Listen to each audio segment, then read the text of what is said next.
আসসালামু আলাইকুম। আশা করি তোমরা ভালো আছো। আমরা একটু আজকে দ্বিতীয় অধ্যায়ের লাইভ ক্লাস, আমরা একটু লেট হয়ে যাচ্ছে। তোমরা প্লিজ আমাকে যারা এই মুহূর্তে শুনছো, যদি কোনো কমেন্ট থাকে, আমাকে আমার সাউন্ডটা ঠিকমতো শোনা যাচ্ছে কিনা প্লিজ আমাকে একটু জানাও। আমি এটা একটু শেয়ার টেয়ার দিয়ে নেই। আসসালামু আলাইকুম। আশা করি তোমরা ভালো আছো। আমরা একটু আজকে দ্বিতীয় অধ্যায়ের লাইভ ক্লাস, আমরা একটু লেট হয়ে যাচ্ছে। তোমরা প্লিজ আমাকে যারা এই মুহূর্তে শুনছো, যদি সাউন্ড টাউন সবকিছু ঠিক আছে কিনা আমাকে আমার সাউন্ড জানাও।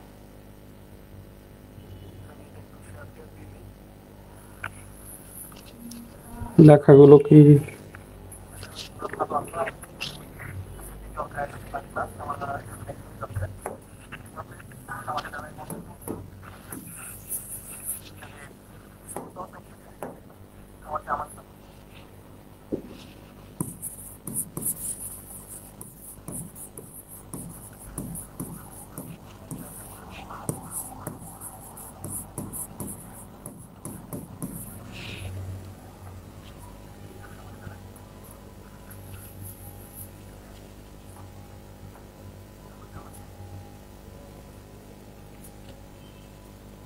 অনেক স্ট্রাগল করে লাইভে আসলাম আর কি, একটু শেয়ার টেয়ার দিয়ে নেই।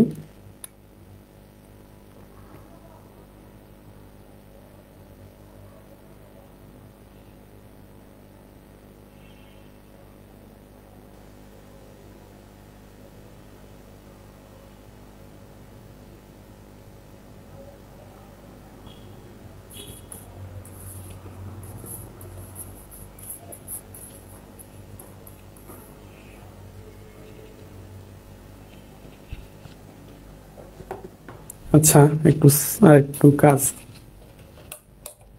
ওকে, তো আমরা আলহামদুলিল্লাহ খুব সুন্দরভাবে কিন্তু আমরা আগের অধ্যায়টা আগের ক্লাসটা আমরা করেছি। সেখানে কিন্তু অনেক কিছু আমরা পড়েছিলাম, একেবারে দ্বিতীয় অধ্যায়ের বেসিক পড়েছিলাম। তো এটা হচ্ছে আমাদের দ্বিতীয় ক্লাস। তো আমরা একটু ওকে 8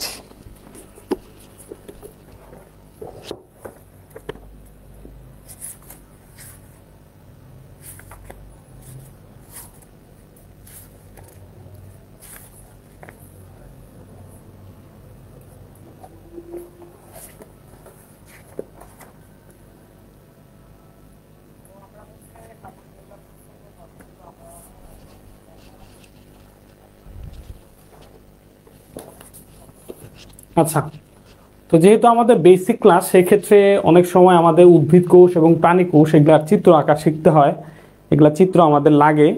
তো আজকে আমরা কি করব, প্রাণী কোষ এবং উদ্ভিদ কোষের চিত্র আঁকার চেষ্টা করবো ইনশাআল্লাহ।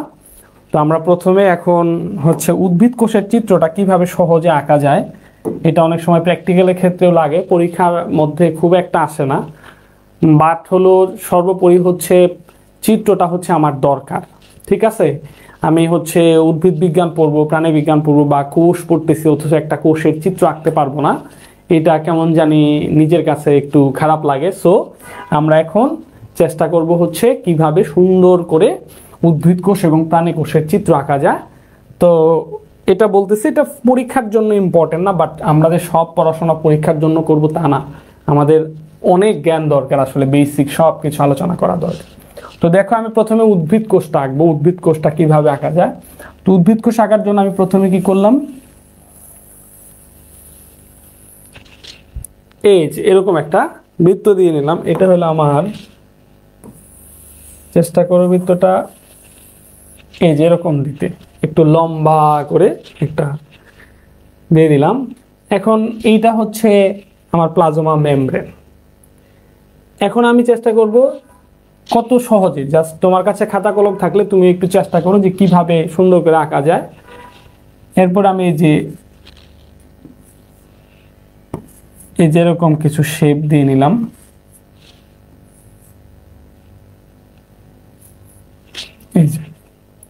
এখন আমি কি করব, এই যে এখান থেকে দিয়ে এটা দিয়ে দিলাম, এখান থেকে দিয়ে এটা দিয়ে দিলাম, এখান থেকে দিয়ে এটা দিলাম।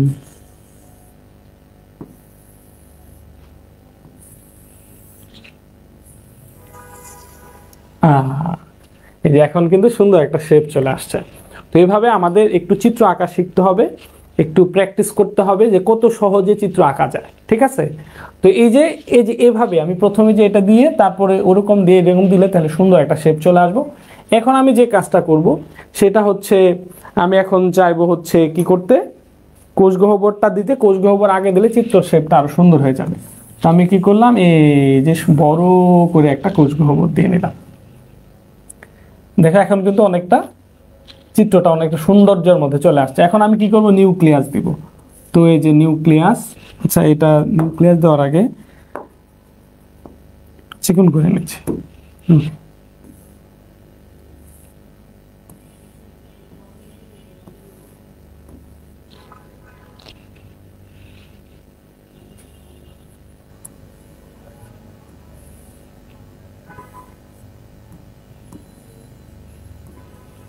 এই যে নিউক্লিয়াস হয়ে গেছে। এখন আমি কি করব, নিউক্লিওলাস দিয়ে দিব। এর ভিতরে হচ্ছে কিছু পেঁচানো পেঁচানো ক্রোমোজোম টোমোজোম যেগুলো আছে এগুলা দিয়ে নিলাম। ভিতরে একটু nucleoplasm dot dot dot dot dot dot ফোঁটা দিয়ে দিলাম। এই যে হয়ে গেছে, নিউক্লিয়াস হয়ে গেল। এখন হচ্ছে এই টোটাল বিষয় তাহলে হচ্ছে দেখো এই যে কত সুন্দর, মানে খুব ইজিলি কিভাবে আমি উদ্ভিদ কোষের চিত্রটা সহজে আর্ট করে ফেললাম। এখন হচ্ছে এখন আমি যেটা করব সেটা হলো এই উদ্ভিদ কোষের মধ্যে আর কি কি উপাদান আছে। তো উদ্ভিদ কোষের মধ্যে মাইটোকন্ড্রিয়া থাকে, প্লাস্টিড থাকে, গোলজি বস্তু থাকে, রাইবোজোম, যে যা যা কিছু আছে সব কিছু এখন আমরা একটু চেষ্টা করব। তো এখন যেমন প্রথম হচ্ছে আমরা একটা প্লাস্টিড দিব। এইটা শোনো, তোমাদের বইয়ের মধ্যে যে অঙ্গ প্রত্যঙ্গগুলা যেখানে আছে, যেমন বইয়ের মধ্যে এই জায়গায় হচ্ছে প্লাস্টিড দেওয়া আছে, এই জায়গায় প্লাস্টিড দেওয়া আছে, এই জায়গায় মাইটোকন্ড্রিয়া দেওয়া আছে, বইয়ের মধ্যে যেখানে আছে তুমি সেখানেই দিবা সেইটা না, তোমার ইচ্ছা মতো যে কোনো জায়গায় দিতে পারো, কোনো সমস্যা নাই। যেমন ধরো আমি এই জায়গাতে একটা প্লাস্টিড দিলাম, এই যে এই জায়গাতে একটা প্লাস্টিড দিলাম, প্লাস্টিড দিলাম। এই যে প্লাস্টিড তুমি যেভাবে দাগ দিয়ে এভাবেও প্লাস্টিড দিতে পারো, কোনো সমস্যা নাই, ঠিক আছে? বইয়ের মতো যেভাবে আছে সেভাবে দিতে হবে সেটা না, বাট একটু চেষ্টা করো। প্লাস্টিকগুলো সাধারণত যেরকম করে দেওয়ার চেষ্টা করবা, এই যেরকম থাকলে ওটা দেখলে বোঝা যাবে যে এটা প্লাস্টিক, এটার সাথে যেটা এই যে এই যেরকম থাকলে এটা বোঝা যাবে যেটা প্লাস্টিক। ওকে, এখানে এই যে একটা প্লাস্টিক দিলাম। এখন প্লাস্টিক তুমি কয়টা দিবা, বইয়ের মধ্যে কয়টা আছে তোমার, এই যে তোমাদের যে মেন বইয়ের মধ্যে কয়টা প্লাস্টিক দেওয়া আছে, 1 2 3 4 5টা দেওয়া আছে না, এই জন্য কি তুমি 5টাই দিবা তা না। তুমি এখানে একটা দিছো, সর্বোচ্চ আর একটা দাও, 2 3টা দিয়ে দাও, এর চেয়ে বেশি দেওয়ার দরকার নেই, বা শুধু একটা দিয়ে দাও তাও হবে, কোনো সমস্যা নাই। জাস্ট এটা প্রতিনিধিত্ব করো, প্রতিনিধি যেখানে প্লাস্টিক থাকে, মাইটোকন্ড্রিয়া থাকে। এই তো একটা প্লাস্টিক দিছে, আমরা একটা মাইটোকন্ড্রিয়া দেই। এই যে মাইটোকন্ড্রিয়াটা দিব কিভাবে, মাইটোকন্ড্রিয়ার ক্ষেত্রে এই যে এরকম মাইটোকন্ড্রিয়া দিব। এই যে হয়ে গেল, একটা মাইটোকন্ড্রিয়া দিছে, একটা প্লাস্টিক দিছে, হইলো। আচ্ছা ধরো আর একটা প্লাস্টিক দিয়ে দিই, এই যে আর একটা প্লাস্টিক দিয়ে দিলাম।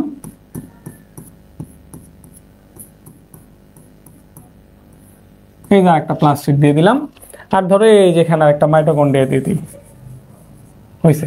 আর কোনো কিছু লাগবে না, দুইটা দিছে না। আচ্ছা এখন এরপরে কি আছে, নিউক্লিয়াসের সাথে কি থাকে, এন্ডোপ্লাজমিক রেটিকুলাম থাকে।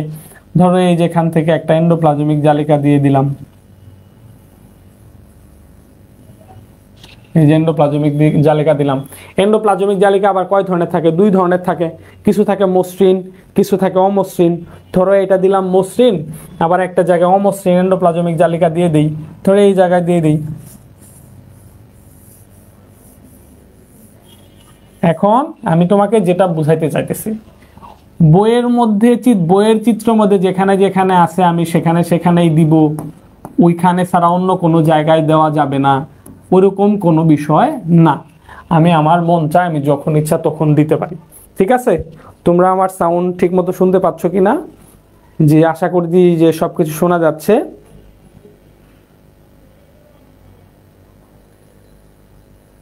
আচ্ছা, হ্যাঁ বলো। হ্যাঁ লাভলু বলো।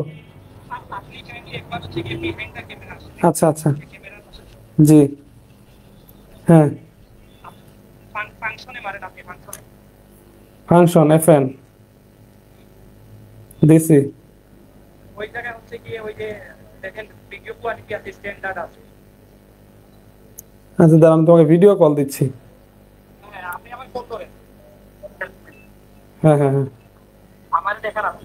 হুম, ওই যে একটা আছে ভিডিও কোয়ালিটি আছে, দেখেন ওই যে বিট নাকি বিট।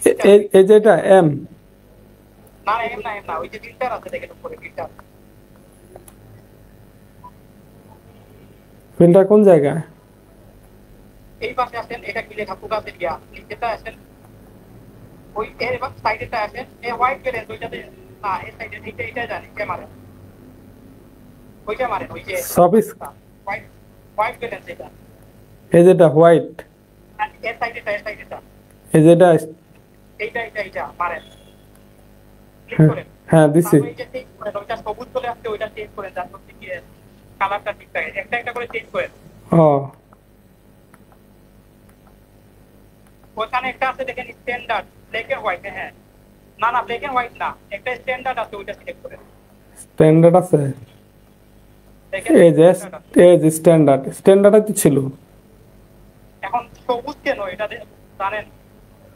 না এটা তো আমি আচ্ছা, আপনি ক্লিক করেন আবার, আমি ফাংশনে দেখি একটু সবুজ ঠিকঠাক আছে কিনা। হ্যাঁ এই যে function manual focus of ISO কত দিতে? আইএসও, তাহলে কোনটা দিব?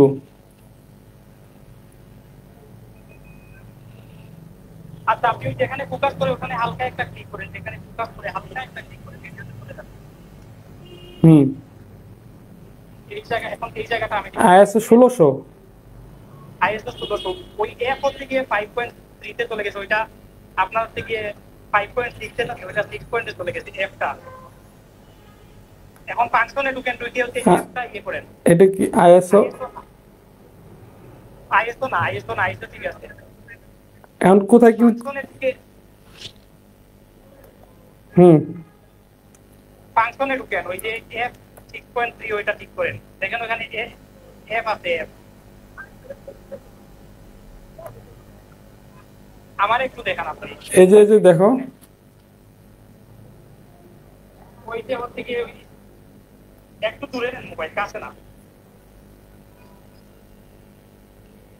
হ্যাঁ, যেখানে হচ্ছে গিয়ে লেখা আসতেছে ওই যে স্ট্যান্ডার্ডের সাইডে, ওইটা স্ট্যান্ডার্ডের সাইডেরটা, ওই যে +1 -1 যেটা এর সাইডেটা হোয়াইট ব্যালেন্স, এইটা ঢুকেন তো দেখি। এই যেটা হোয়াইট ব্যালেন্স, হ্যাঁ ঢুকেন। হ্যাঁ ওইটা হচ্ছে গিয়ে ওই উপর নিচ করেন, যাতে হচ্ছে গিয়ে আপনার ঠিক হয় কিনা, ওই যে কালারটা ঠিক হয় কিনা দেখেন উপর নিচ করে। এই যে আমার তো মনে হয় এটাতেই ঠিক হওয়ার কথা, এই যেটা। এই যে এইরকম, এই তো এরকম, এটা ঠিক করে নেন। ঠিক আছে, আচ্ছা আমি এখন সামনে যাচ্ছি, রে দেখো ঠিক আছে কিনা কালারটা। এখন লাইভটা দেখো দেখি। হ্যাঁ হ্যাঁ এই যে ঠিক আছে ঠিক আছে, ওকে ওকে, এখন ঠিক আছে। ওকে ওকে, ঠিক আছে। ও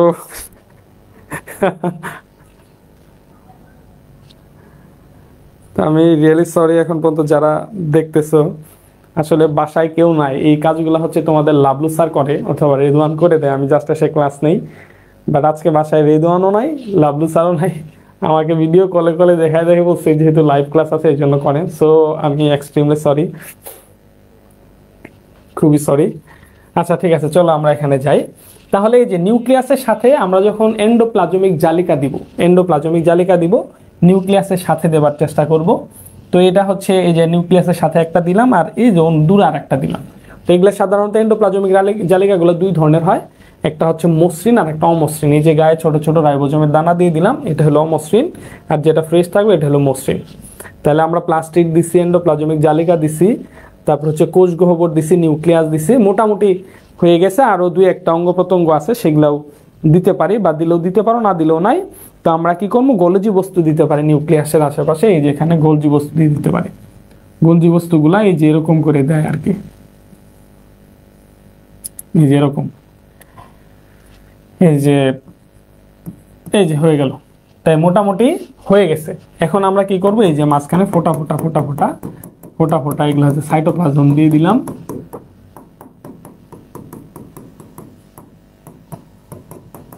তো এই মোটামুটি হয়ে গেল সুন্দর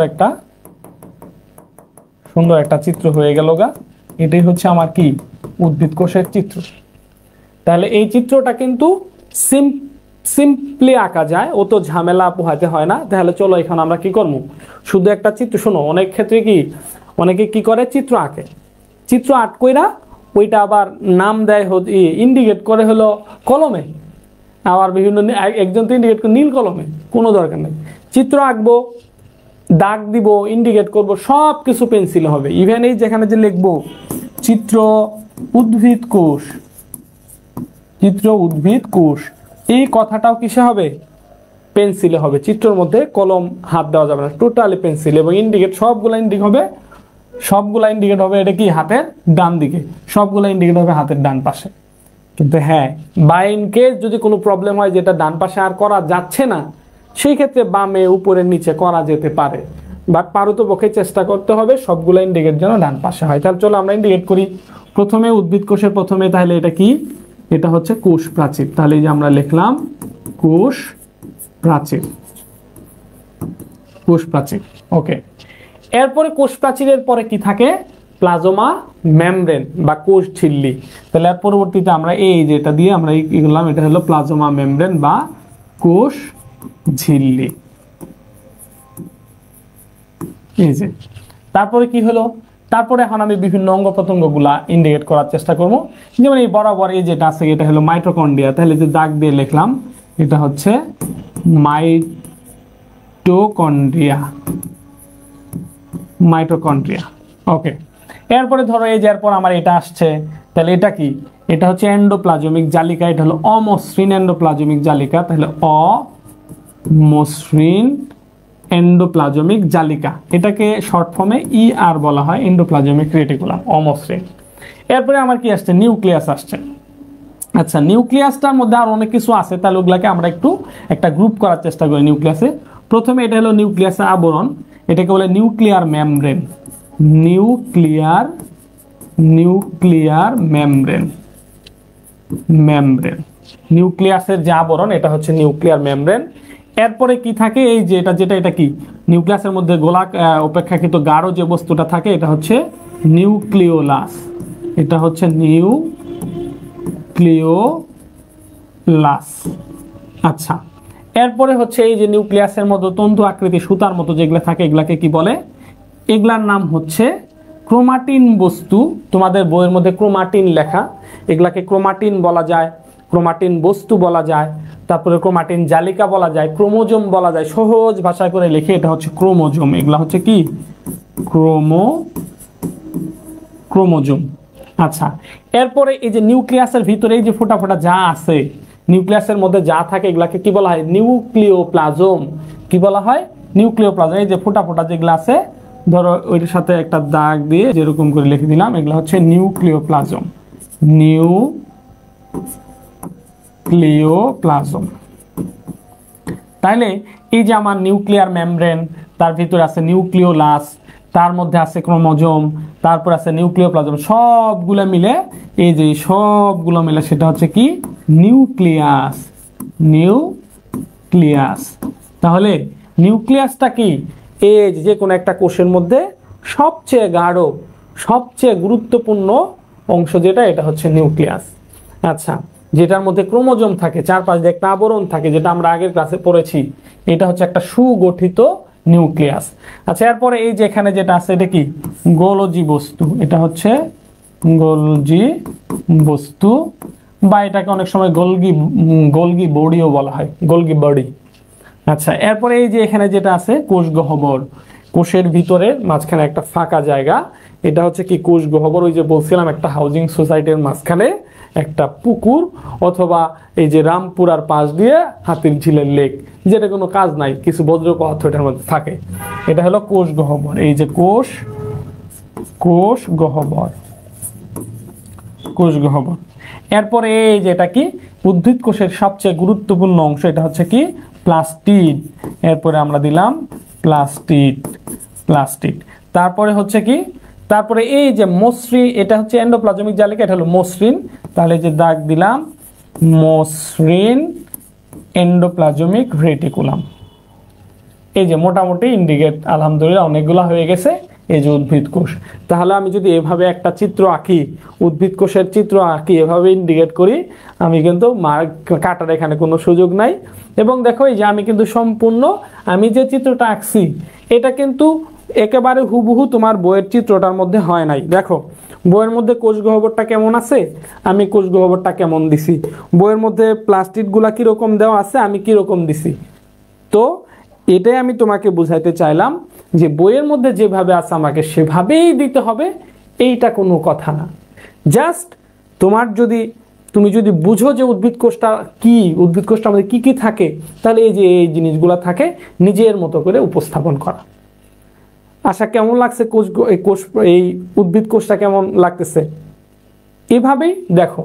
আবার দেখো অনেকেই চিত্রের মধ্যে স্কেচ করে, আবার বিভিন্ন মানে স্কেচ করে করে 3D বানানোর চেষ্টা করে, বা একেবারে অনেক সময় ধরে যেমন নিউক্লিয়াস, যে আমি নিজের মতো করে নিউক্লিয়াসের একটাই দিছি, অনেকে এটা আবার কম্পাস দিয়ে ঘোরানোর চেষ্টা করে, কম্পাস দিয়েই দিবে, দুইটা কম্পাস এইভাবে দিয়ে এমন করে দেওয়ার চেষ্টা করবে মানে একেবারে যেন একেবারে বৃত্ত হয়। তো এটা একেবারে ওইভাবে এক্স্যাক্টলি চিত্রগুলা আসলে ওরকম করতে হয় না। একবার হাতে টান দিয়ে চিত্র করবা, স্বাভাবিক চিত্র করবা, তোমার চিত্র তো অত সময় ব্যয় করা যাবে না, যত দ্রুত কমপ্লিট করা যায়। এই যে এটাই হচ্ছে একটা আদর্শ উদ্ভিদ কোষ, এটি সুন্দর একটা চিত্র, এভাবে তোমরা চেষ্টা করবা। আচ্ছা এই গেল উদ্ভিদ কোষ। চলো এখন আমরা যেটা করব, এখন আমরা চেষ্টা করব প্রাণী কোষের চিত্র আঁকতে। ঠিক আছে, তাহলে চলো শুরু করি। দেখো তো এই যে প্রথমে এই দাগ দিলাম, দাগ দিয়ে হচ্ছে এই শেপ, একটা বস্তা শেপ দিয়ে দিলাম। এখান থেকে এই যে মাইক্রোফিলা এগুলা দিব, এই যে হয়ে গেছে, নিজের মতো করে দিলাম। বইয়ের মধ্যে কয়টা আছে ওগুলো আমি দেখি নাই, ঠিক আছে, আমি আমার মতো করে দিলাম। এখন আমি কি করব, মাঝখানে নিউক্লিয়াসটা আগে দিব। শেপ দিছি, এখন আমি নিউক্লিয়াস দিব। তাহলে চলো নিউক্লিয়াস দিয়ে ফেলি। এই যে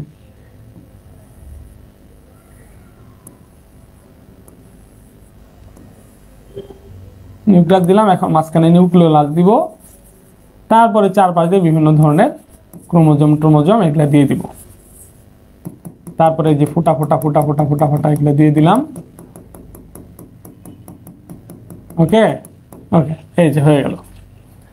তার মানে হচ্ছে আমি প্রথমে কি করলাম, এই যে চারপাশ দিয়ে যে প্রথমে যে দাগটা দিছি এটাই হলো কি প্লাজমা মেমব্রেন, কোষের আবরণ।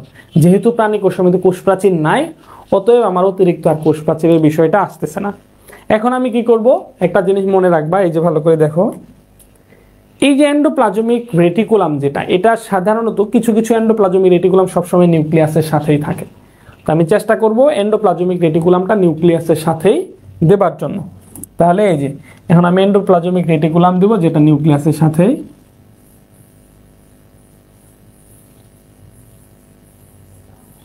এই যে এন্ডোপ্লাজমিক রেটিকুলাম দিয়ে দিলাম।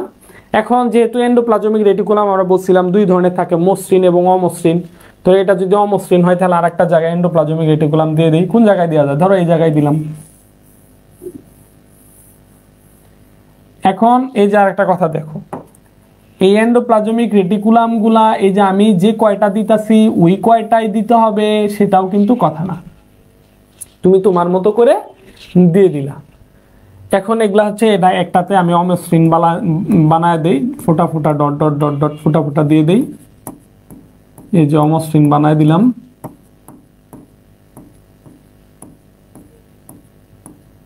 একটু ফোটা দিয়ে অমসৃণ এন্ডোপ্লাজমিক জালিকা মানে এটা হলো মসৃণ। এরপরে দেখো প্রাণী কোষের মধ্যে কিন্তু প্লাস্টিড থাকে না, অতএব এই যে উদ্ভিদ কোষের মধ্যে কি ছিল, এই যে প্লাস্টিড, তো এগুলা হচ্ছে এই প্রাণী কোষের মধ্যে কোনো ধরনের প্লাস্টিক থাকে না, অতএব প্রাণী কোষের মধ্যে কিন্তু প্লাস্টিক দেওয়া যাবে না। প্রাণী কোষের মধ্যে কি আবার মাইটোকন্ড্রিয়া থাকে, তাহলে আমরা এখন মাইটোকন্ড্রিয়া দিয়ে দিই। ধরো এখানে একটা মাইটোকন্ড্রিয়া দিয়ে দিলাম, মাইটোকন্ড্রিয়া এই যেরকম এরকম দিয়ে দিলে যে মাইটোকন্ড্রিয়া হলো। আচ্ছা এটা একটু এই যে এখানে একটা মাইটোকন্ড্রিয়া দিলাম। ধরো এই যে এখানে একটা মাইটোকন্ড্রিয়া দিলাম, হয়েছে, আর দিতে হবে না, এই যে 2-3টা দিয়ে দিচ্ছে, হয়েছে 3টা দিচ্ছে মানে হয়ে গেছে, আর দরকার। তাহলে যে 3টা মাইটোকন্ড্রিয়া দিয়ে দিছে। এরপরে কি থাকে, এরপরে হচ্ছে একটা গুরুত্বপূর্ণ জিনিস যেটা হচ্ছে প্রাণী কোষের মধ্যে থাকে কিন্তু উদ্ভিদ কোষের মধ্যে থাকে না, সেটা হচ্ছে কি সেন্ট্রোজোম বা সেন্ট্রিওল। তো এটা হচ্ছে কি করব, এই যে নিউক্লিয়াসের আশেপাশে এটা থাকে, নিউক্লিয়াসের আশেপাশে এই যে একটা বড় গোল দিয়ে দিলেই হবে। নিউক্লিয়াসের মধ্যে একটা বড় গোল দিয়ে মাঝখানে 2টা দাগ দিয়ে দিবা, ওইটাই সেন্ট্রিওল বা সেন্ট্রোজোম। ঠিক আছে, একটা গোল দিয়ে ওটা 2টা দাগ দিয়ে দিলে ওটা সেন্ট্রিওল। এবং হচ্ছে আমরা কি করব, গোলজি বস্তু দিব।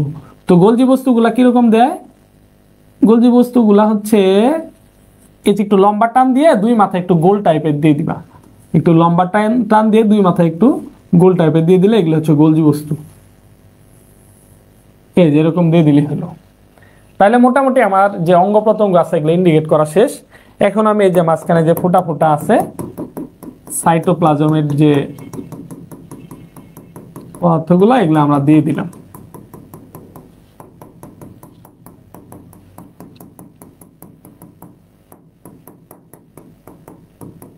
এই যে মোটামুটি হয়ে গেল। এখন আর একটা জিনিস বাকি আছে, সেই জিনিসটাকে এই যে দেখো, উদ্ভিদ কোষের মধ্যে কোষ গহ্বর থাকে এবং উদ্ভিদ কোষের কোষ গহ্বরটা কি থাকে, উদ্ভিদ কোষের কোষ গহ্বরটা হচ্ছে আকৃতিতে অনেক বড় থাকে, কিন্তু প্রাণী কোষের কোষ গহ্বরটা কিন্তু এত বড় থাকে না। তো এই যে উদ্ভিদ কোষের কোষ গহ্বরটা অনেক বড়, আর প্রাণী কোষের যে কোষ গহ্বর এটা তুলনামূলকভাবে ছোট থাকে। এই যে যেমন ধরো এখানে একটা কোষ গহ্বর দিয়ে দিলাম, এই যে এখানে একটা দিয়ে দিলাম, ধরো এই এখানে একটা দিয়ে দিলাম, এই 2-একটা দেখায় দিলে হলো।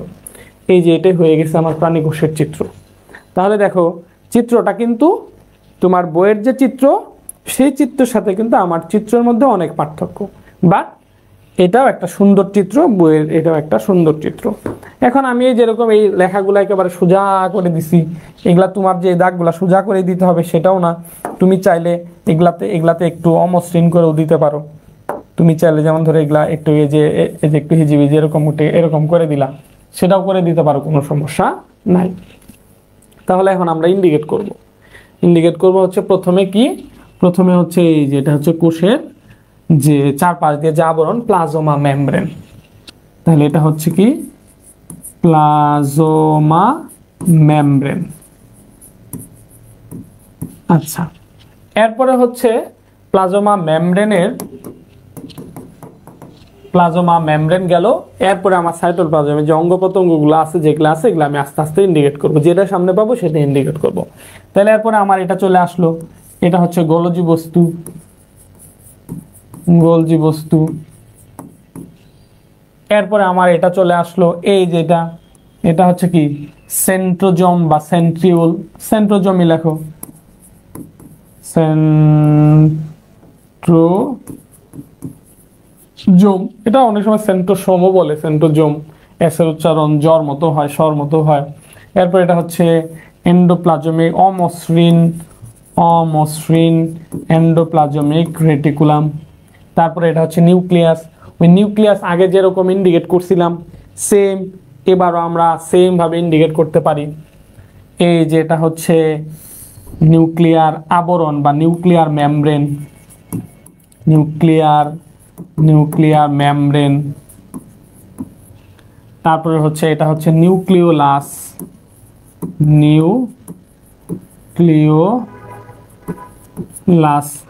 তারপরে এর ভিতরে আছে হচ্ছে ক্রোমোজোম আছে, তাহলে এগুলো হচ্ছে ক্রোমোজোম।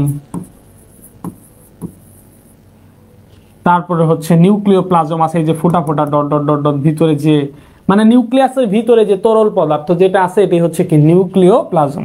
তাহলে ধরো এখান থেকে ডাক দিয়ে এটা হচ্ছে নিউক্লিওপ্লাজম। এখন আমি টোটাল যে বিষয়টা এই যে টোটাল এই অংশটা হচ্ছে নিউক্লিয়াস। আর এরপরে হচ্ছে যেমন এই যে অংশটা এটা হচ্ছে কি মাইটোকন্ড্রিয়া।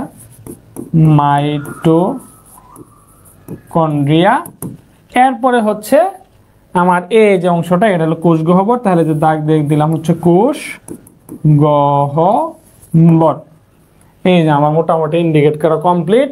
এখন আমি লিখলাম হচ্ছে চিত্র হচ্ছে প্রাণী কোষ। প্রাণী কোষ। এই যে আলহামদুলিল্লাহ কমপ্লিট। এখন দেখো একটা বিষয় খুব ভালো করে মাথায় রাখতে হবে। এই যে আমি চিত্রটা আঁকছি, মোটামুটি কি অঙ্গ প্রত্যঙ্গগুলোর নাম একেবারে ক্লিয়ার হয়েছে না? একেবারে ক্লিয়ার, মানে কোনো ধরনের জড়তা রাখা যাবে না। দুইজন মানুষের কাছে, তিনজন মানুষের কাছে কখনো কোনো কিছু লুকাইতে হয় না। তুমি যদি এই তিনজন মানুষের কোনো একজনের কাছে কোনো কিছু লুকাও তাহলে তোমার ক্ষতি হবে। তার মধ্যে নাম্বার 1 ডাক্তার। তোমার একটা অসুখ হয়েছে, ডাক্তার তোমাকে জিজ্ঞেস করছে আপনার কি এই সমস্যা আছে, তুমি লজ্জা পাচ্ছ, বলা যাবে না। বা ডাক্তার জিজ্ঞেস কি কি সমস্যা বলো, তুমি লজ্জার কারণে বা কোনো মানে কোনো কিছু কারণে তুমি এই সমস্যার কথা বলো নাই, এটা তুমি নিজের ক্ষতি করলা। ডাক্তারকে কখনোই তোমার মানে তুমি যেটা বুঝো নাই, তুমি ডাক্তারের কথা বুঝো নাই, তুমি এই একটা জিনিস গোপন করছো, এটা লুকানো যাবে না ডাক্তারের কাছে, 1 নাম্বার। তাহলে তোমার অসুখ ভালো হবে না। 2 নাম্বার কথা হচ্ছে উকিলের কাছে। যখন তুমি কোনো মামলায় পড়ে গেছো, মূল ঘটনা যেটা ঘটছে এটা তোমার উকিলকে একেবারে ক্লিয়ার কাট কথা বলতে হবে যে এইভাবে আমি এই কাজটা করছি। তুমি যদি উকিলকে কোনো কিছু মানে না বলো, উকিলের কাছে যা কোনো কিছু গোপন রাখো, তাহলে উকিল, তুমি যদি আবার একটু অপরাধী হও, তুমি এখানে বাঁচতে পারবে না, তুমি আটকে যাবা। কিন্তু তুমি যদি মূল ঘটনা যা ঘটছে, তোমার অপরাধ যাই ঘটছে, তুমি যদি ক্লিয়ার কাট উকিলকে বুঝাইতে পারো যে এইভাবে এই অকারেন্সটা আমি করছি, এখন কি করবেন, উকিল বুদ্ধি বের করে ফেলবো। কিন্তু তুমি যদি উকিলের কাছে কোনো কিছু গোপন রাখো, ওই এন্টি পার্টির যে উকিল আছে সে ওটার সুযোগ নিবে। সে যখন ঘটনা জানবে তখন কিন্তু সুযোগ নিবে। বাট উকিল যদি ওটা জানতো তখন ওই স্কোপটা বন্ধ করে দিত, অন্য কোনো মারপ্যাচ দিয়ে দিত। উকিলের কাছে কখনো কোনো কিছু লুকানো যাবে না। 1 নাম্বার হলো ডাক্তার, কোনো কিছু লুকানো যাবে না, রোগ ভালো হবে না। 2 নাম্বার হচ্ছে উকিল, কোনো কিছু লুকাইলে মামলায় জিততে পারবে না। 3 নাম্বার হচ্ছে শিক্ষক। তুমি যদি কোনো কিছু বুঝে না বুঝেই বলো বুঝছি, তাহলে তুমি কি করলা, নিজের ভুলটা মানে নিজের মধ্যে, এই যে না বুঝে তুমি বললা বুঝছি, বা হচ্ছে একটা জিনিস আরো সুন্দর করে প্র্যাকটিস করা ছিল, স্যার বলছে যে তুমি কি এই কাজটা করে আনছো, তুমি করো না, বলছে যে করছি, আচ্ছা ঠিক আছে। এই যে তুমি নিজের ক্ষতি করলা, এখান থেকে আর তুমি কখনো উতরাইতে পারবে না। সুতরাং শিক্ষকের কাছে কোনো কিছু লুকানো যাবে না। তুমি কোনো কিছু না বুঝলে ওটা ক্লিয়ার কাট বলতে হয় আমি এটা বুঝি নাই, শিক্ষক তোমাকে বারবার বুঝায় দিবে। ক্লাসের সময় শেষ হলেও তোমাকে এক্সট্রা করে সময় দিয়ে বুঝাবে। এইটা কেউ বলতে পারবে না যে আমি স্যারের কাছে গেছিলাম, স্যার আমাকে বুঝায় দেয় নাই। তুমি যখন বুঝায় দেন, তুমি স্যারকে রিকোয়েস্ট করো স্যার আমার সময় দেন আপনি। যখন তুমি বারবার বলতে থাকবা, স্যার যত ব্যস্ত তোমাকে সময় দিবে, এবং তোমার প্রতি স্যারের একটা ভালো লাগা কাজ করবে যে এই ছেলেটার এত ইচ্ছা কেন, যা তোর প্রতি সময় দিব, তোরাই পড়াবো আয়। এই জন্য স্যারদের কাছ থেকে আদায় করে নিবা। আর কোনো কিছু যদি না বুঝে থাকো, এটা ক্লিয়ার কাট বলতে হবে যে বিষয়টা আমি বুঝি না। আশা করি এই যে আমরা কি করলাম, বেসিক কাকে বলে দেখো, এই যে আগের ক্লাসে আমরা সবগুলা পড়ছি, আর পরে এখন আমরা কি করলাম, সুন্দর করে চিত্র আঁকা শিখলাম। আশা করি যে চিত্রটা একেবারে কি হয়েছে, তোমার কাছে একেবারে ক্লিয়ার হয়ে গেছে, এবং হচ্ছে এই যে প্রাণী কোষের চিত্রটাও একেবারে ক্লিয়ার হয়ে গেছে। এখন আমরা অধ্যায়টার মধ্যে যদি প্রবেশ করি, তাহলে হচ্ছে আমরা যে প্রথম টপিক যেটা পাবো সেটার নাম হচ্ছে কোষ প্রাচীর। সেটার নাম হচ্ছে কি, কোষ প্রাচীর। এই কোষ প্রাচীরের বর্ণনাটা আমরা একটু পড়ার চেষ্টা করব এখন।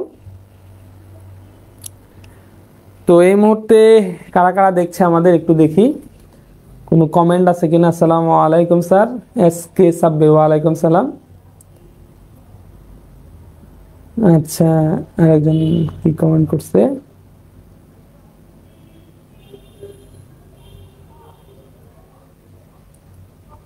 তোমার হচ্ছে ক্লাস শেষে আমাদের যে এই ক্লাসের যে স্লাইড আছে এগুলা তোমাদের দেওয়া হয়।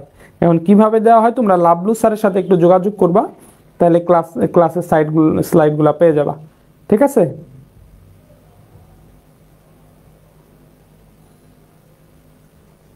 আচ্ছা, ওকে।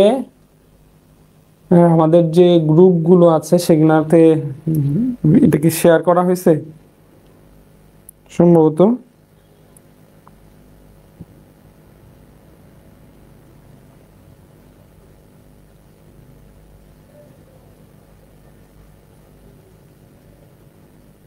জি ইনশাআল্লাহ। তো আমরা এখন কোষ প্রাচীরটা পড়ব, খুবই ইম্পর্টেন্ট একটা জিনিস সেল ওয়াল। আমি একটু চেষ্টা করি দেখি নিজে নিজে একটা জিনিস তোমাদের দেখাইতে পারি কিনা। ওইটা মনে হয় আমি পারবো না, তাহলে ওইখানে আর যাচ্ছি না। সো আমরা ক্লাসে করতে থাকি। তো এখন হচ্ছে কোষ প্রাচীর পড়বো আমরা। কোষ প্রাচীর, কোষ প্রাচীরটা দেখো তোমাদের বইয়ের মধ্যে থেকে যদি আমরা দেখাই, এই যে কোষ প্রাচীরের যে চিত্র, এই যে দেখো এটা হলো একটা কোষ, কোষ দেখাইছে, কোষের চারপাশ দিয়ে যে প্রাচীর। তা আমরা তো এখানে আমরা তো কোষ প্রাচীর দেখছি, এই যে কোষ প্রাচীর যেটা চারপাশ দিয়ে কোষ প্রাচীর, এই কোষ প্রাচীরটা গঠন আমরা একটু পড়ার চেষ্টা করব, কোষ প্রাচীরটা দেখতে কেমন, ওইটা আমার পরীক্ষার প্রশ্ন। এখানে একটা জিনিস দেখো, এই কোষ প্রাচীরটা এই যে এখানে একটা দরজা, এখানে দরজা, এখানে দরজা, এটা দরজা, এটা আসলে কি বিষয়টা? আসলে কি বিষয়টা হচ্ছে তোমাকে এই যে এখানে আমি আর্ট করে বুঝাই। ধরো এটা একটা কোষ, এটা একটা কোষ, এই যে কোষ প্রাচীর, এই যে কোষ প্রাচীর, এটা চারপাশ দিয়ে হলো কোষ প্রাচীর। আসলে একটা কোষ কিন্তু কোথাও থাকে না, এখানে আর একটা কোষ আছে, এখানে আর একটা কোষ আছে, এখানে আর একটা কোষ আছে, এখানে আর একটা কোষ আছে, এখানে আর একটা কোষ আছে। এই যেরকম কোষ, অসংখ্য কোষ একসাথে যুক্ত থাকে, অসংখ্য কোষ যুক্ত থাকে। তাহলে এই যে একটা কোষ আর একটা কোষ, এটারও কোষ প্রাচীর আছে, এটারও কোষ প্রাচীর আছে। তার মানে একটা কোষ প্রাচীর কখনোই থাকে না, এই যে দুইটা কোষ প্রাচীর একসাথেই থাকে, দুইটা কোষ প্রাচীর একসাথে থাকে। এই যে এখানে দুইটা কোষ প্রাচীর একসাথে আছে, মানে বিষয়টা হচ্ছে এরকম। এই জন্য এই যেখানে তোমার দেখাইছে এইখানে যে চিত্রটা, মানে এইটা হলো একটা কোষ, এখানে আর একটা কোষ, এখানে আর একটা কোষ, এখানে আর একটা কোষ, এখানে আর একটা কোষ, এরকম সবসময় একটা কোষের সাথে আর একটা কোষ থাকে। তার মানে কোষ প্রাচীর, একটা কোষ প্রাচীর কোথাও থাকে না, পাশাপাশি দুইটা কোষ মিলে কোষ প্রাচীর তৈরি করে, পাশাপাশি সবসময় দুইটা কোষ থাকে। তাইলে এখানে এই যে আমরা যে কোষ প্রাচীর যেটা আঁকবো, তোমাদের বইয়ের মধ্যে কোষ প্রাচীরের হচ্ছে কোষ প্রাচীরের তোমাদের বইয়ের মধ্যে কোষ প্রাচীরের দুইটা চিত্র দেওয়া আছে। তুমি পরীক্ষার মধ্যে কোন চিত্রটা দিবা? কোষ প্রাচীরের দুইটা চিত্র আছে, এইটা এইটা। আসলে এইটা তো কোষ প্রাচীরের চিত্র না, এটা মাঝখানে এটা কোষ, চারপাশ দিয়ে প্রাচীর, দরকার নাই, শুধু এই চিত্রটা দিলেই হবে, এই চিত্রটা দিলেই হবে। বাট আরো কত সুন্দর করে কোষ প্রাচীরটা আঁকানো যায় আমি তোমাকে একটু সুন্দর পদ্ধতিতে কোষ প্রাচীরটা একটু দেখানোর চেষ্টা করব। তাহলে হচ্ছে ওইটার চেয়ে আর একটু ক্লিয়ার হবে, ক্লিয়ার কাট হবে, এটা বুঝতে আর একটু সুবিধা। দেখো,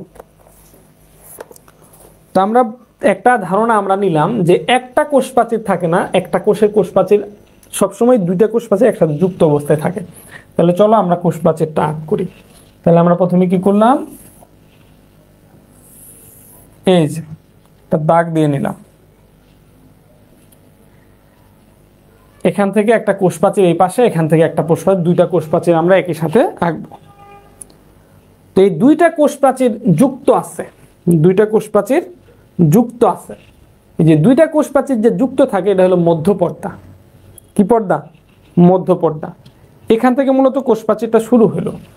তাহলে এই যে মধ্যপর্দা, এটা আমরা একটু ডট ডট দিয়ে দিই,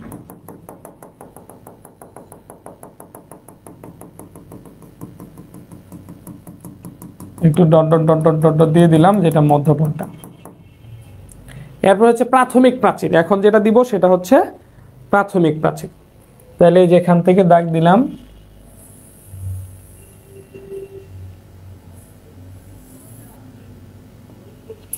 মূলত যে কোষ প্রাচীরটা শুরু হলো, কোষ প্রাচীরটা এখান থেকে যে ভিতরের দিকে শুরু হলো, এইদিকে এই যে পুরাটা এটা হলো কোষ, এটা প্রাচীরের ভিতরে শুরু হলো। তাহলে এই পাশে আর একটা কোষ,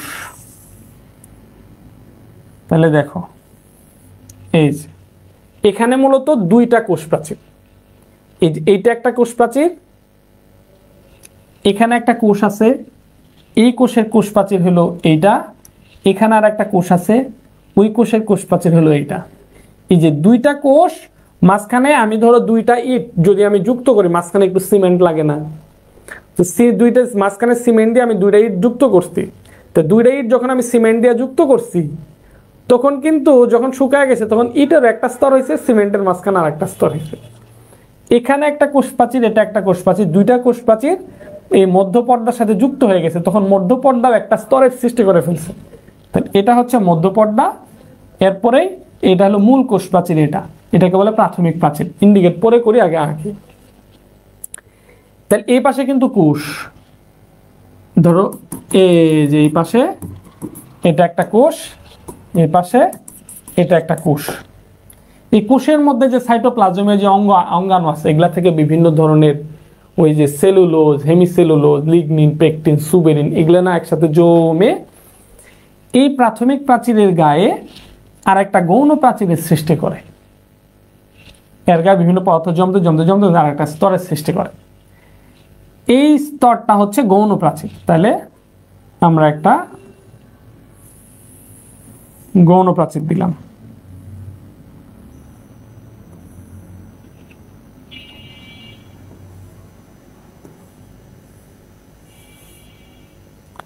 এখন এই গৌণ প্রাচীরটা হচ্ছে 3 স্তর বিশিষ্ট। গৌণ প্রাচীরটা 3 স্তর বিশিষ্ট। এই যে একটা স্তর, দুইটা স্তর, তিনটা স্তর, এই যে 3 স্তর বিশিষ্ট। আমি যদি চিত্র এখানেই আঁকি, এতটুকু আমি ক্লোজ করে দেই, কোনো সমস্যা নাই, আমার চিত্র কমপ্লিট। কারণ আমি একটা কোষ প্রাচীরের পুরো অংশটা দেখাইছি। এই যে প্রাথমিক প্রাচীর, এই যে গৌণ প্রাচীর, শেষ। কিন্তু যেহেতু তুমি শুধু এক পাশ শুধু এতটুকু দেখাইতে পারো, বা এই পাশের টুকুও যদি দেখাও তাহলে সুন্দর সুন্দর হলো একটু, ব্যাস, এই আর কিছু না। তাহলে যেহেতু এখানে দুইটা কোষ প্রাচীর, এখানে একটা কোষ প্রাচীর, তাই কোষ প্রাচীরের এটা হলো প্রাথমিক প্রাচীর, এটা হচ্ছে কি প্রাচীর? প্রাথমিক প্রাচীর। প্রাথমিক প্রাচীর। আর এটা হচ্ছে গৌণ প্রাচীর। গৌণ প্রাচীরটা তিনটা স্তর বিশিষ্ট। তাহলে কোষ প্রাচীরটাকে এখান থেকে শুরু হয়েছে না, এখান থেকে ওইদিকে যাচ্ছে। তার মানে এটা স্টুডেন্টদের মধ্যে একটু কনফিউশন লাগে। কি কনফিউশন লাগে যে আমি দূর করে দিচ্ছি সেই কনফিউশন। এটা লেখা হলো, এটা হলো বহিস্তর, বহিস্তর। এটা হচ্ছে মধ্যস্তর, মধ্যস্তর। এটা হচ্ছে অন্তঃস্তর, অন্তঃস্তর। এই বহিস্তর, মধ্যস্তর, অন্তঃস্তর, এই তিনটা মিলেই সেটা হচ্ছে কি? গৌণ প্রাচীর। গৌণ প্রাচীর। তাহলে এই জিনিসগুলো আমার আর দরকার নাই। ওকে, এখন স্টুডেন্টদের কথা হলো এটাই বহিস্তর, এটা মধ্যস্তর, এটা অন্তঃস্তর হওয়া, এটা ভিতরের দিকে। আসলে বিষয়টা এরকম না। টোটাল কোষটা হলো এই দিকে। তাহলে আমি যত এই দিক থেকে এই দিকে যাবো, কোষের ভিতরের দিকে যাবো না, আর এই দিক থেকে যত এই দিকে আসবো, কোষের বাইরের দিকে আসবো। এই জন্য এটা হলো কোষের সবচেয়ে বাইরের দিকে, এটা হলো বাইরের স্তর।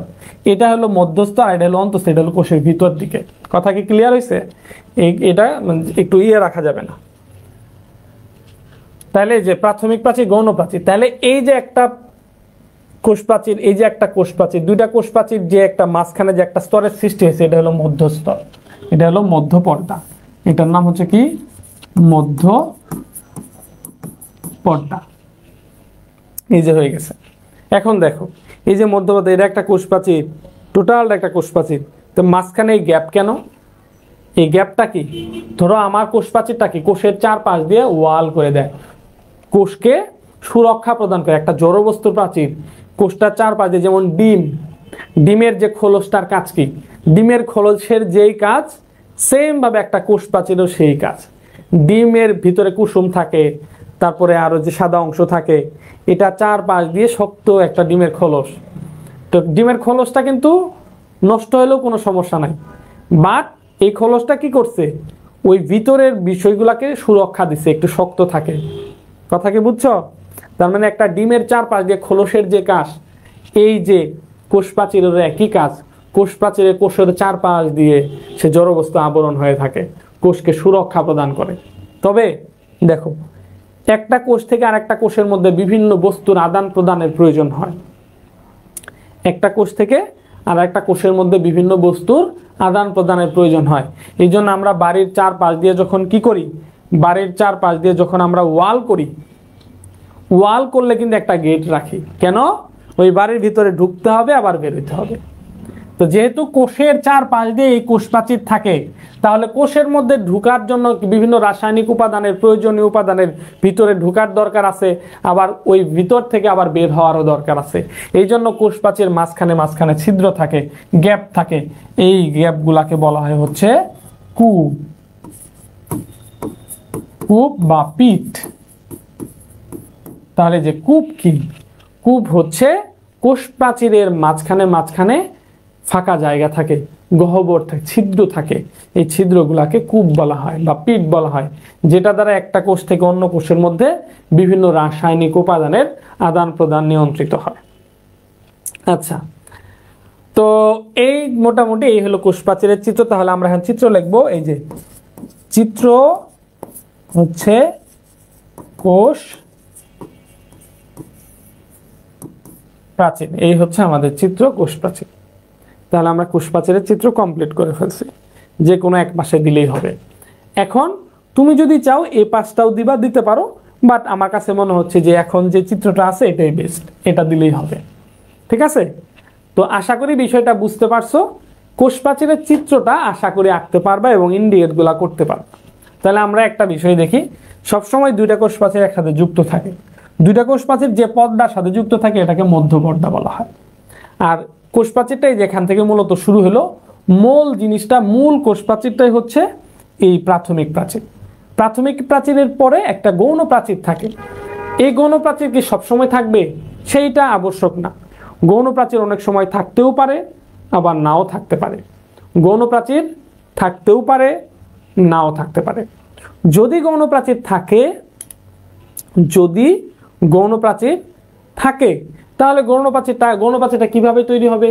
এই যে কোষের ভিতরে যে বিভিন্ন উপাদান আছে, ওগুলা থেকে বিভিন্ন পদার্থ জমা হয়ে হয়ে প্রাথমিক প্রাচীরের গায়ে একটা গৌণ প্রাচীরের সৃষ্টি হবে। গৌণ প্রাচীর হলো 3 স্তর বিশিষ্ট হয়, বহিস্তর, মধ্যস্তর এবং অন্তঃস্তর। এবং হচ্ছে কোষ প্রাচীর মাঝে মাঝে ছিদ্র থাকে, সেগুলো কি বলা হয়? পিট বলা হয়। এখন আসো, কোষ প্রাচীরের উপাদান কি? কোষ প্রাচীরের রাসায়নিক উপাদানগুলো কি? রাসায়নিক উপাদান, রাসায়নিক উপাদান হিসেবে কোষ প্রাচীরের মধ্যে কি কি থাকে? প্রথমে হচ্ছে সংজ্ঞা। কোষ প্রাচীরের বর্ণনা যেহেতু লিখবো, এটা একটা গ নাম্বারের প্রশ্ন হতে পারে পরীক্ষায়। প্রথমে লিখবো হলো সংজ্ঞা, কোষ প্রাচীর কাকে বলে। তো এটা তো আমরা আগের ক্লাসেই পড়ছি যে কোষের চারপাশ দিয়ে যে জড়বস্তুর আবরণ থাকে তাকে কোষ প্রাচীর বলা হয়। কোষ প্রাচীর কাকে বলে? কোষের চারপাশ দিয়ে যে জড়বস্তুর আবরণ তাকে কোষ প্রাচীর বলা হয়। তো কোষ প্রাচীর রাসায়নিক উপাদান, কোষ প্রাচীর কি দ্বারা তৈরি? তাহলে হচ্ছে আমরা একটু দেখি কোষ প্রাচীর কি দ্বারা তৈরি। এখন কার ভিতরে কোষ প্রাচীর আছে আর কার ভিতরে নাই? দেখো, আমাদের যে প্রথম অধ্যায় আছে জীবন পাঠ, এই প্রথম অধ্যায়ের মধ্যে টোটাল জীবজগতের মধ্যে 5টা রাজ্যের কথা উল্লেখ আছে। কয়টা রাজ্য? 5টা রাজ্য: মনেরা, প্রোটিস্টা, ফানজাই, প্লান্টি এবং অ্যানিমেলিয়া। চলো ওই বিষয়টা আমরা আর একটু দেখি। তাহলে এই পুরা পৃথিবীতে তোমাকে যদি আমি বলি যে এই দেখো, জীববিজ্ঞান বা বায়োলজির ধারণা, মানে বায়োলজির জ্ঞান পুরা কত সুন্দরভাবে পৃথিবীটাকে জানতে সাহায্য করে।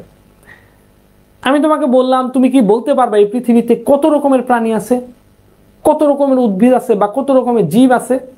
তুমি তখন কনফিউশন যে কত কোটি কোটি আছে, হিসাব নাই।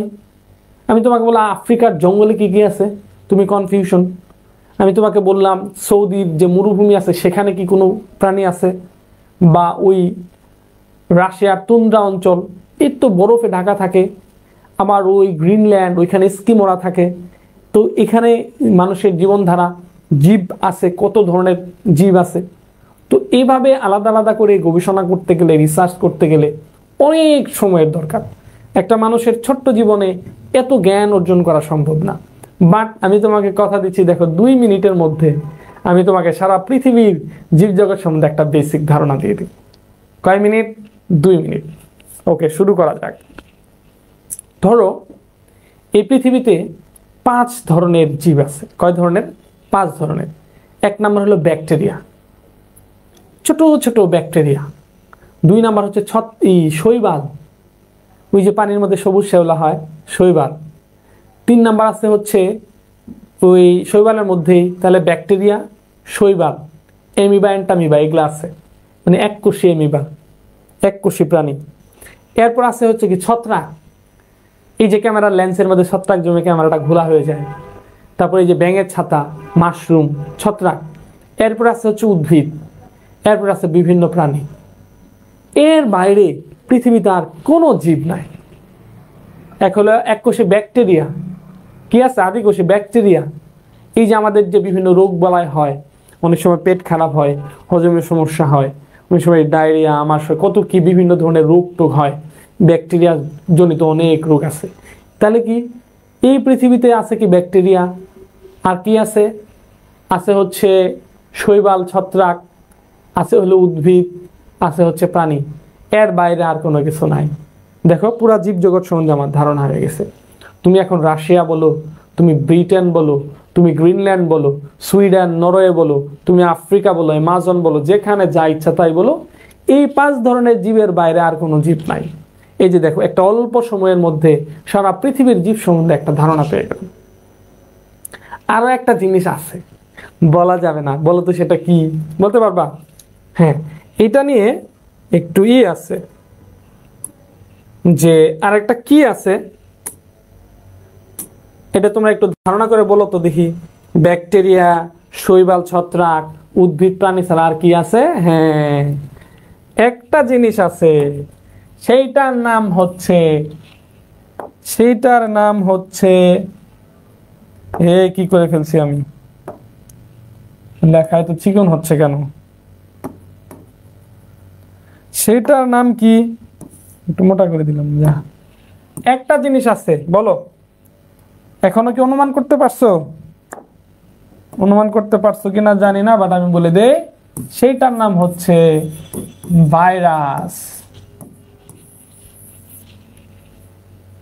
আর কিচ্ছু নাই জীবের মধ্যে। এখন কথা হলো যে ভাইরাসটা কেন আমি 5টার মধ্যে রাখা হয় নাই, বিজ্ঞানীরা রাখে নাই। তাহলে ভাইরাসটাকে কেন রাখে নাই? কারণ ভাইরাস কি জীব নাকি ভাইরাস জড়? ভাইরাস কি জীব নাকি জড় বস্তু? এইটা নিয়ে বিজ্ঞানীদের মধ্যে কনফিউশন আছে। যেমন corona virus, HIV virus, Zika virus, swine flu virus, বিভিন্ন ধরনের ভাইরাস আছে। তো এই ভাইরাস কি জীব নাকি জড়? এইটা নিয়ে বিজ্ঞানীদের মধ্যে এখন পর্যন্ত কনফিউশন আছে। কিছু কিছু বিজ্ঞানী বলছে ভাইরাস জীব, কিছু কিছু বিজ্ঞানী বলছে ভাইরাস জড়। তাইলে ভাইরাসটা আসলে কি? এই জন্য ভাইরাসের সবচেয়ে বিশুদ্ধপূর্ণ সংজ্ঞা যেটা, সেটা হচ্ছে virus is a virus. Virus is a virus. Virus is not a living things not a non living things. Virus is a virus.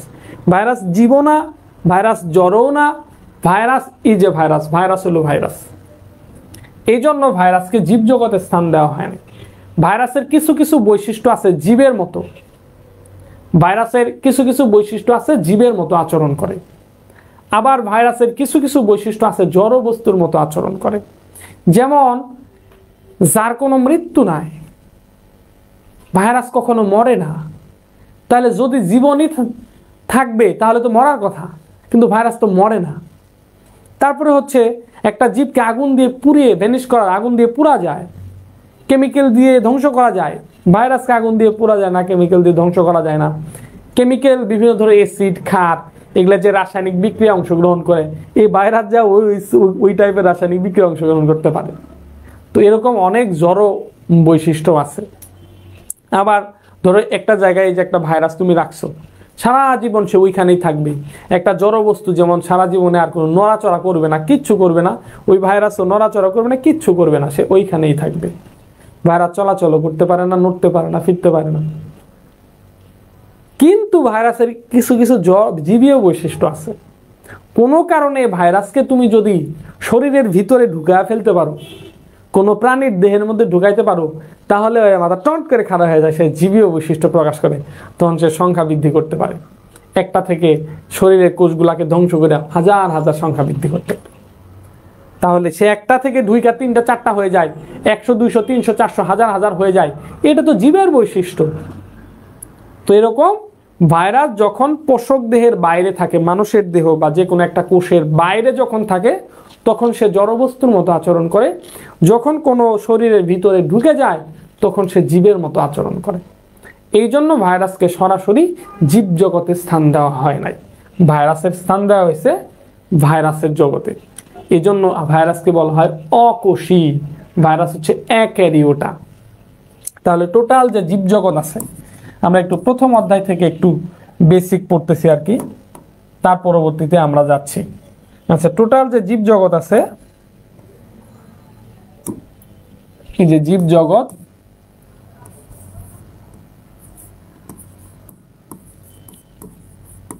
জীবজগৎ, এইটা টোটাল জীবজগৎ খুঁজে আমরা কি কি পাইলাম?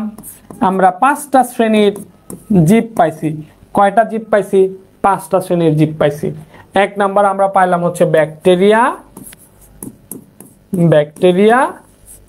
2 নাম্বার পাইলাম হচ্ছে শৈবাল, 3 নাম্বার পাইলাম হচ্ছে ছত্রাক, 4 নাম্বার পাইলাম হচ্ছে উদ্ভিদ, 5 নাম্বার পাইলাম হচ্ছে প্রাণী।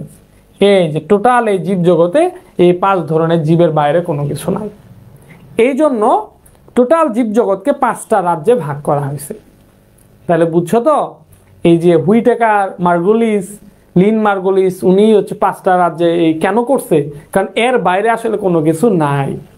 তাহলে এই যে প্রথম যে ব্যাকটেরিয়া যে রাজ্য, এই ব্যাকটেরিয়ার রাজ্যটার নাম দেওয়া হয়েছে হচ্ছে মনেরা। ব্যাকটেরিয়ার রাজ্যটার নাম দেওয়া হয়েছে কি? মনেরা।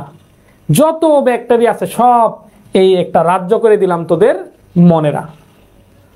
এই যে যত শৈবাল আছে, শৈবালের জন্য একটা রাজ্য করা হয়েছে, সেই রাজ্যটার নাম হচ্ছে প্রোটিস্টা। প্রোটিস্টা। এই যে যত ছত্রাক আছে, ছত্রাকদের জন্য একটা রাজ্য করা হয়েছে, সেটার নাম হচ্ছে ফানজাই। সেটার নাম হচ্ছে ফানজাই। এই যে যত উদ্ভিদ আছে তাদের জন্য একটা রাজ্য করা হয়েছে, সেটার নাম হচ্ছে প্লান্টি। সেটার নাম হচ্ছে প্লান্টি। আর যত প্রাণী আছে সেটার জন্য একটা রাজ্য করা হয়েছে, সেটার নাম হচ্ছে অ্যানিমেলিয়া। অ্যানিমেলিয়া। তাহলে দেখো, আমরা প্রথম অধ্যায়ের কিছু পড়ে ফেললাম যে তাহলে টোটাল জীবজগৎ, এই জীবজগতের মধ্যে কয়টা রাজ্য করা হয়েছে? 5টা রাজ্য করা হয়েছে। 1 নাম্বার রাজ্যের নাম মনেরা, 2 নাম্বার রাজ্যের নাম প্রোটিস্টা, 3 নাম্বার রাজ্যের নাম ফানজাই, 4 নাম্বার রাজ্যের নাম প্লান্টি, 5 নাম্বার রাজ্যের নাম হচ্ছে অ্যানিমেলিয়া। এখন আমরা কেন এই কথাটা পড়ছি? এটা কেন পড়ছি? কারণ এইটার নামই হচ্ছে বেসিক। কেন পড়ছি দেখো, আমরা আসলে পড়তেছিলাম কোষ প্রাচীরের গঠন এবং পড়তেছিলাম কোষ প্রাচীরের রাসায়নিক উপাদান। এখানে কেন আমরা এখানে গেলাম? এর কারণটা আসলে কি? এর কারণটা হচ্ছে এই যে কোষ প্রাচীরের যে রাসায়নিক উপাদান, এই যে জীবজগতের মধ্যে যে 5টা রাজ্য আছে, কার ভিতরে কোষ প্রাচীর থাকে আর কার ভিতরে কোষ প্রাচীর থাকে না, এটা আমাদের একটু জানতে হবে। তাহলে আমাদের বিষয়টা ক্লিয়ার হবে। এই যে প্রথম যে রাজ্যটা মনেরা, এদের কোষ প্রাচীর থাকে, এদের শরীরে কোষ প্রাচীর থাকে। পরের যে রাজ্য সেটা হচ্ছে প্রোটিস্টা, এদেরকে আসলে 2টা ভাগে ভাগ করা হয়েছে। প্রোটিস্টার মধ্যে 2টা ভাগে ভাগ আছে, কিছু কিছু আছে উদ্ভিদ, কিছু কিছু আছে প্রাণী, কিছু কিছু শৈবাল আছে। এটার মধ্যে 2টা ভাগে, এটা নিয়ে একটু বিতর্ক আছে, ওই বিতর্কে আজকের ক্লাসে যাব না। তাহলে আজকে আপাতত পড়বো যে এই প্রোটিস্টার মধ্যে কোষ প্রাচীর থাকে না। কোষ প্রাচীর থাকে হলো এই তৃতীয় যে রাজ্য ফানজাই, এই ফানজাইয়ের মধ্যে কোষ প্রাচীর থাকে, এটার মধ্যে থাকে। এবং প্লান্টি, এই প্লান্টির মধ্যে কোষ প্রাচীর থাকে, মনেরার মধ্যে থাকে। এই অ্যানিমেলিয়ার মধ্যে কোষ প্রাচীর, অ্যানিমেলিয়ার মধ্যে থাকে না। এই প্রোটিস্টার মধ্যেও কোষ প্রাচীর থাকে না, কিছু কিছুতে থাকে, ওইটা পরের বিষয়। তাহলে মূলত এই যে 5টা রাজ্যের মধ্যে 3টা রাজ্যের মধ্যে কোষ প্রাচীর থাকে। এক মনেরাতে থাকে, প্রোটিস্টাতে থাকে না, ফানজায়ে থাকে এবং হচ্ছে প্লান্টিতে থাকে, অ্যানিমেলিয়াতে থাকে না। তাহলে মনেরার মধ্যে থাকে ফানজাইয়ের মধ্যে থাকে এবং প্লান্টের মধ্যে থাকে। তো এটা কেন বললাম, এই যে রাসায়নিক উপাদান পড়ব। তাহলে তিনটা রাজ্যের মধ্যে কোষ প্রাচীর থাকে। এক হচ্ছে মনেরা, ও বাবা,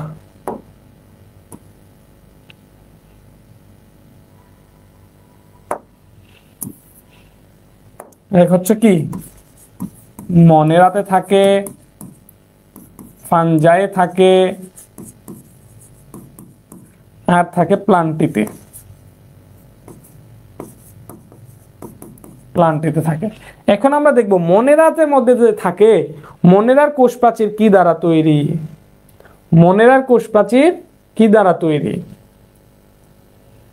আর ফানজাইয়ের কোষ প্রাচীর কি দ্বারা তৈরি, আর উদ্ভিদের কোষ প্রাচীর কি দ্বারা তৈরি। তাহলে হচ্ছে এই যে মনেরার যে কোষ প্রাচীর, এরা হচ্ছে প্রোটিন,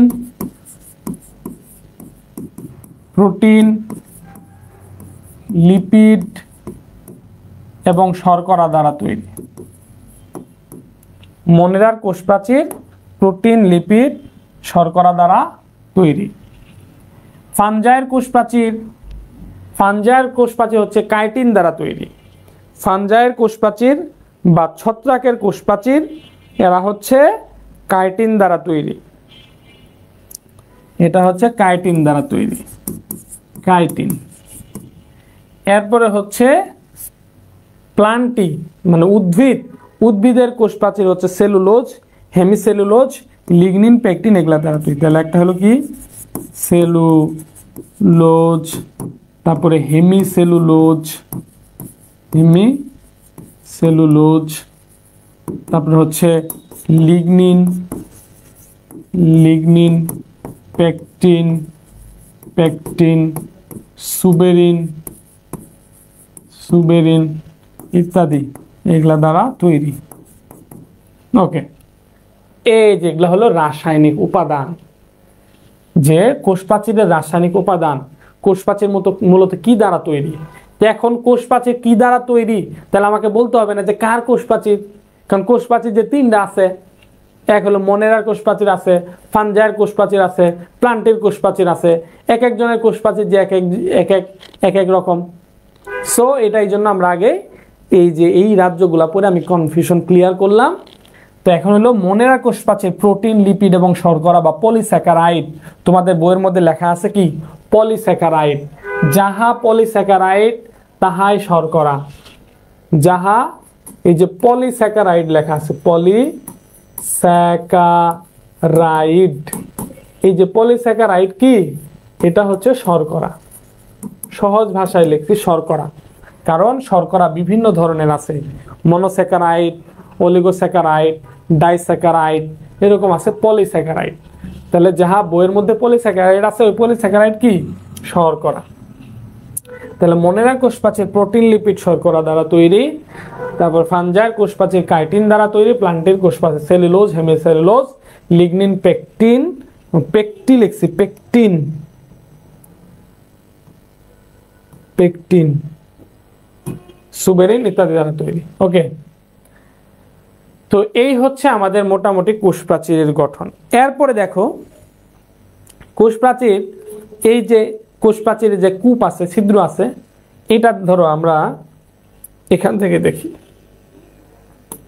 এই যে কোষ প্রাচীর, ধরো কোষ প্রাচীরের এই জায়গাতে একটা ছিদ্র, এই যেখানে এটা ভিতর দিয়ে ঢুকছে, ধরো এই যেখানে একটা ছিদ্র আছে, এই যে এটা হলো কূপ। এই কূপ দিয়ে সে, এই কূপটা ছিদ্র এই ভিতর দিক দিয়ে চলে গেছে। রাস্তা, রাস্তা কেন কাজ করছে, যাতে যে বিভিন্ন পদার্থ যেটা যাবে ওর ভিতর দিয়ে যেন ভিতর পর্যন্ত ঢুকে যেতে পারে। পদার্থ যাবে, আমি একটা বড় বাড়ির গেট দিয়ে যখন ঢুকলাম, অনেকগুলা গলি টলি থাকতে পারে না, কোন কোন কোন কোন দিক দিয়ে আমি যাব, থাকতে পারে কিনা। তাহলে ওটা পথ, সুন্দর একটা পথ যাতে খুব সহজে যাওয়া যায়।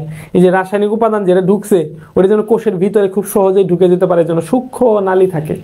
এই সূক্ষ্ম নালীগুলাকে কি বলা হয়, প্লাজমা ডেজমাটা। এই সূক্ষ্ম নালীগুলাকে কি বলা হয়, প্লাজমা ডেজমাটা। তাহলে এখান থেকে আমরা আরো একটা জিনিস পাবো, সেটা হচ্ছে প্লাজমা ডেজমাটা কি। এটা কোন জায়গায় লিখতে পারি, এখানে এটা লেখার দরকার নাই, আরেকটা পৃষ্ঠা বাড়াই। এই যে প্লাজোমা ডেজমাটা। এই প্লাজোমা ডেজমাটাটা কি? প্লাজোমা ডেজমাটা হচ্ছে কোষ প্রাচীরের মাঝে মাঝে কি থাকে? ছিদ্র থাকে। কোষ প্রাচীরের মাঝে মাঝে ছিদ্র কূপ থাকে। এই ছিদ্রটা, এই যে ছিদ্রপথ, এই পথটা অনেক সূক্ষ্ম নালীর মতো হয়, কোষের ভিতর দিক দিয়ে ঢুকে যায়।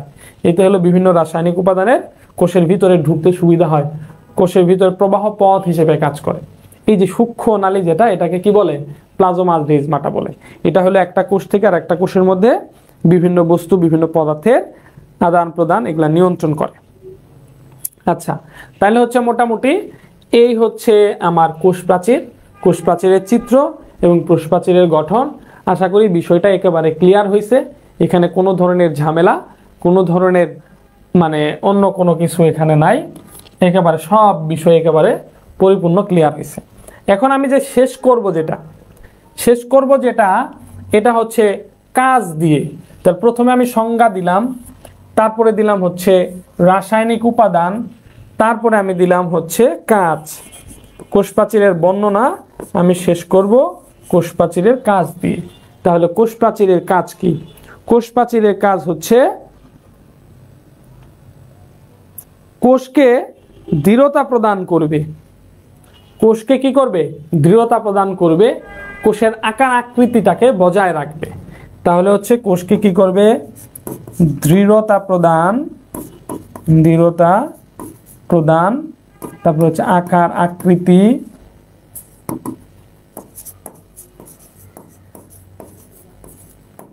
রক্ষা করবে। এটা হলো কোষ প্রাচীরের কাজ। তাহলে কোষ প্রাচীরের বর্ণনা, এটা যদি আমার একটা প্রশ্ন আসে গ নাম্বারের ক্ষেত্রে, তাহলে আমরা প্রথমে কিভাবে আনসার করব? আমরা প্রথমে সংজ্ঞা লিখব যে কোষের চারপাশ দিয়ে যে জড়বস্তুর আবরণ থাকে তাকে কোষ প্রাচীর বলা হয়।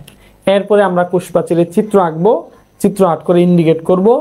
ইন্ডিকেটগুলো ডান পাশে হবে, চিত্রটা পেন্সিলে হবে, ইন্ডিকেটও পেন্সিলে হবে এবং চিত্র কোষ প্রাচীর এটা লিখব।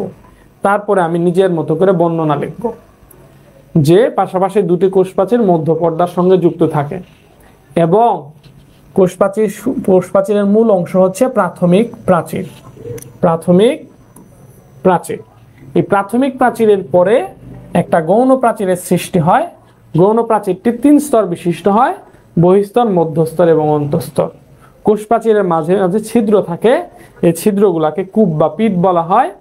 এই কূপ বা পিট দিয়ে প্লাজোমা ডেজমাটা সৃষ্টির মাধ্যমে এক কোষ থেকে অন্য কোষে বিভিন্ন পদার্থের চলাচল নিয়ন্ত্রণ করে। এরপর আমি রাসায়নিক উপাদানগুলো দিব, যে মনেরার কোষ প্রাচীর প্রোটিন, লিপিড, পলিস্যাকারাইড দ্বারা তৈরি বা শর্করা দ্বারা তৈরি, ফানজাই বা ছত্রাকের কোষ প্রাচীর কাইটিন দ্বারা তৈরি, প্লান্টি বা উদ্ভিদের কোষ প্রাচীর cellulose, hemicellulose, lignin, pectin, suberin দ্বারা তৈরি। এরপর আমি একেবারে লাস্টের যে স্টেপ কাজ দিয়ে শেষ করব, যে কোষ প্রাচীর কোষকে দৃঢ়তা প্রদান করে, কোষের আকার আকৃতি রক্ষা করতে সাহায্য করে। এই হলো কোষ প্রাচীরের কাজ। আমার প্রশ্নের উত্তর হয়ে গেল। আমি এখান থেকে অবশ্যই ইনশাআল্লাহ 3 on 3, 3-এর মধ্যে 3 পাবো ইনশাআল্লাহ। তো আমাদের এভাবে আনসার করা শিখতে হবে, কিভাবে কত সহজে একটা আনসার করে, একটা কোশ্চেনের আনসার করে আমরা 3-এ 3 পাই। এই যেভাবে সুন্দরভাবে আনসার করলে আমরা 3-এ 3 পাবো ইনশাআল্লাহ। আশা করি বিষয়টা একেবারে ক্লিয়ার এবং এখান থেকে কোনো ধরনের ঝামেলা আর থাকার কথা না। ওকে, তাহলে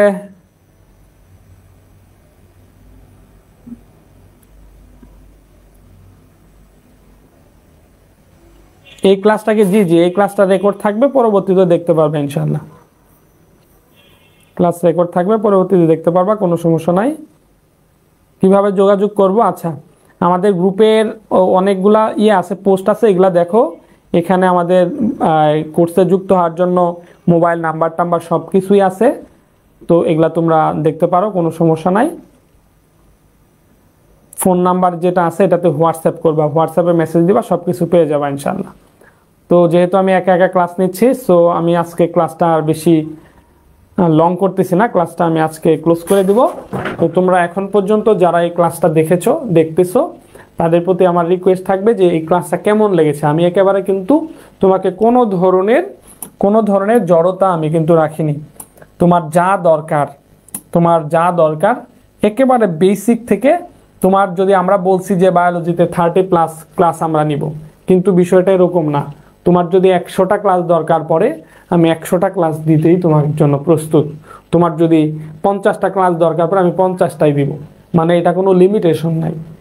তোমাকে সিলেবাস কভার করতে যা যা লাগে আমরা সেটা করব। আশা করি আমাদের সঙ্গে থাকবে। এবং হচ্ছে তুমি আমার বায়োলজি যে কোর্স আছে এটা আলাদাভাবে কিনতে পারো।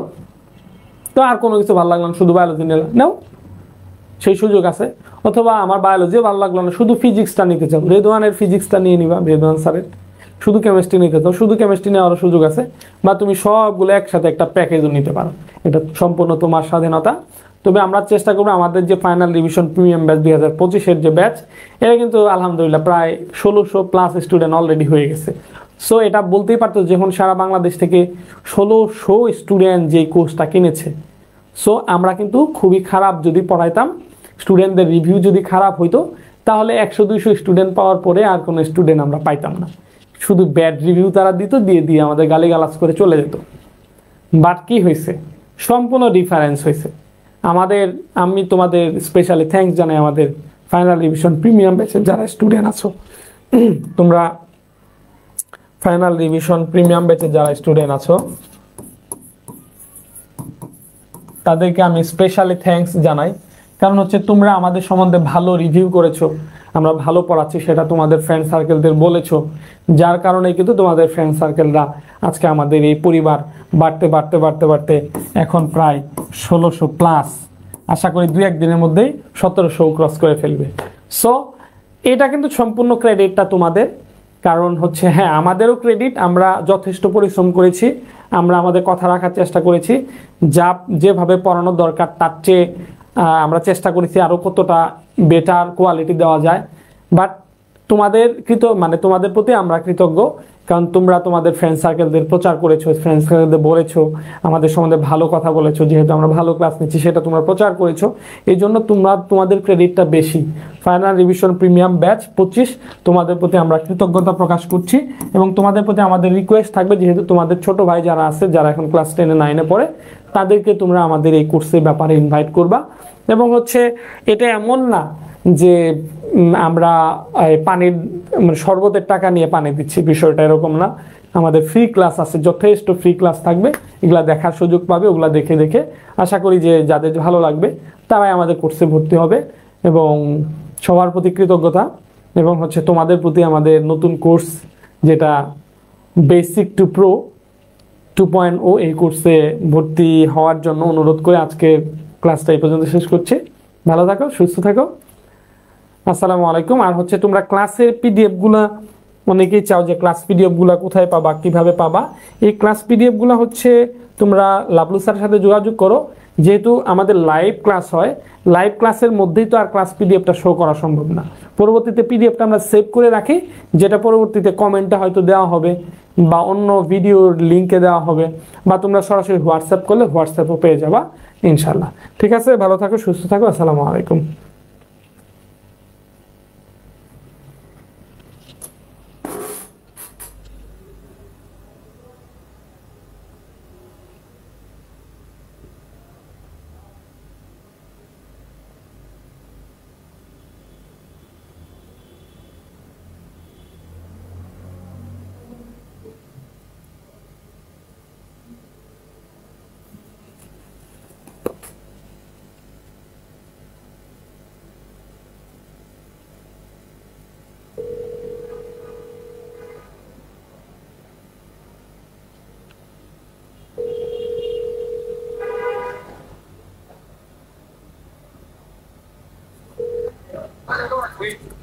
লাবলু, হ্যালো, এটা কি ইন দিয়ে দিমু? ইন্ড এন্ড লাইভে মারলে স্টেট হয়ে যাবে, আর আচ্ছা, করা লাগবে না। ইন লাইভের পরে যেটা আসছে এটা কি জানি আসছে, দাঁড়া না,